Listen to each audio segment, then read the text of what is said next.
may diwata, may engkanto. Yan. Sarap ba yung pares ni Engkanto? Sobrang sarap po, parang wala na akong boyfriend. Sobrang sarap. Ayan na, Diwata Paris Overload, nakahanap na ng katapat. Ako, sa tapat mismo, yan yung tinatawag nilang engkanto.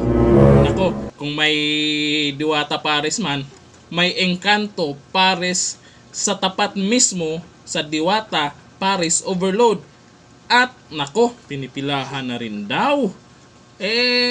Siyempre, malamang yung sa sobrang haba ng pila, maabot ng 1-2 oras o mahigit pa yung iba.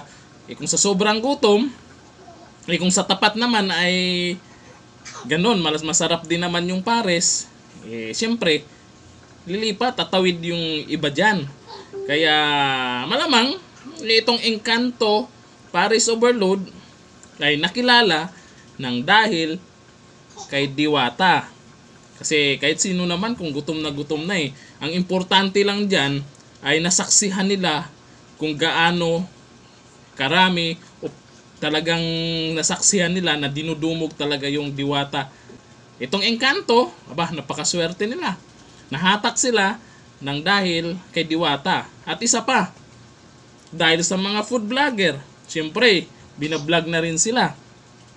Tinitingnan na rin kung masarap ba yung pares nila.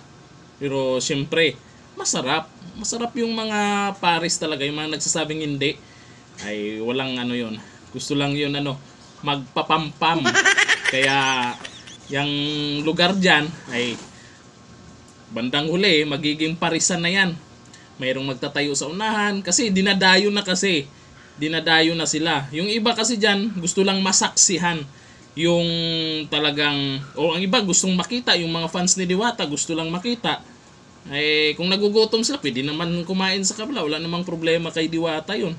Makita lang yung idol nila dyan, okay na. Kaysa pumila sila ng napakahaba-haba. Grabe naman kasi talaga yung pila dyan, no? Maabot ng ilang oras yung pila. Pero tibay din, yung iba talagang naghintay talaga. Kahit sa init ng araw, kalain mo, haba ng pila. Kahit hating gabi na, mahaba pa rin ang pila. Ibang-iba ang hatak ni Diwata. At iba din pag mayroong mga food vlogger na pinakita sa social media kung ano yung mga nangyayari dyan. Siyempre, yung mga malalayo gustong ma-experience. Congrats sa engkanto.